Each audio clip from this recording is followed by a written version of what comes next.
Hindu family की हूँ। मैंने आपका लेक्चर आज़ाद मैदान में similarity of Hindu and Muslim सुना था और उस दिन से मैं इस्लाम पसंद करती हूँ।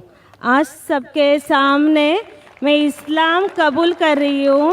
ला इलाहा इल्लल्लाह मुहम्मदुर रसूलुल्लाह। आमीन।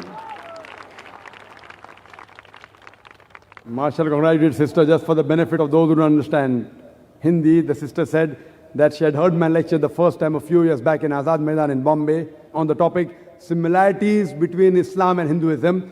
And since that day, she has been appreciating Islam, and today she has accepted Islam as a lifestyle, and we welcome you to the religion of peace. So we pray to Allah subhanahu wa ta'ala that may Allah accept, and inshallah you get Jannah, get the best of this world and the Akhirah. Thank you, sister.